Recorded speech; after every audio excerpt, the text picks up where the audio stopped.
Baleshwar FM college रे जो घटना घटी जो छात्री आत्माहुति देवाई जो उद्यम कर वर्तमान एम्स रे जो तांकर चिकित्सा चली परिस्थिति जटिल अच्छी एवं से मेडिकल टीम गठन करा जायछि एवं समाने तांको चिकित्सा करूछंती। दिल्ली रो एम्स रे जो स्टैंडर्ड रो चिकित्सा करा जाउछि एक्जाक्टली सही स्टैंडर्ड रो चिकित्सा करा जाउछि एवं निश्चित भाव रे चिकित्सा जहाँ होउछि मु जहाँ डाक्तर टीम सहित आलोचना करली से समाने संपूर्ण भाव रे चिकित्सा ठीक भाव रे करूछंती एवं आज मध्य आगामी 24 घंटा पेशेंट पाई गुरुत्वपूर्ण समय अच्छी एवं से दिल्ली एम्स रो जो टीम अच्छी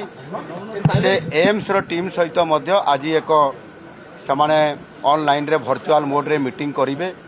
एम्स रो दिल्ली रो जो माने मुखिया अच्छी तांकर परामर्श नेबे एवं समान दिल्ली रे जो चिकित्सा सही चिकित्सा भुवनेश्वर एम्स रे मध्य हबो एवं आगामी दिन में जहाँ पदक्षेप नेबा कथा 24 घंटा भितर सामने नेबे सरकार को तरफरु एम्स तरफरु एवं तांकर झीवर पिता माता बापा माँ एवं तांको भाई तांको सहित आम कथा हलु तांको आश्वासना देइछु एवं ये चिकित्सा दिल्ली भलिया ही हबो। द्वितीय कथा होची सरकार मध्य निष्पत्ति नहीं जे आवश्यक हेले ताकू एयर लिफ्ट देकरी दिल्ली एम्स को नवा पाई किंतु वर्तमान परिस्थिति जहाँ अच्छी दिल्ली एम्स को नला भलिया परिस्थिति टिके नॉर्मल को आसी ना एणु जदि नॉर्मल को आसी जाए ताले दिल्ली को भी आगामी समय करा जाई पारे। बाकी जो माने ये जो परिस्थिति है जो घटना होती कॉलेज रे परिस्थिति रे जो घटना को लेकरी उच्च शिक्षा विभाग तरफ समस्त प्रकार पदक्षेप निया हेछि एवं जो तदंतकारी टीम गोटे जाइछंती समाने जो रिपोर्ट करिवे से आधार रे मध्य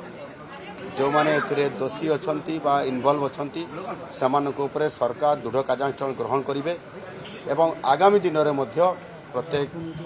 जो कॉलेज मानकरे प्रतिष्ठान मानकरे ई प्रकार गोटे हरासमेंट करा जाउछि झियो मानकू एवं सेथिरे सेक्सुअल हारासमेंट कथा जो परिस्थिति आसी सरकार निश्चित भाव में आगुआ भाव में पदक्षेप नेबे जमती एभली पुनरावृत्ति आगामी दिन में घटना न घटी।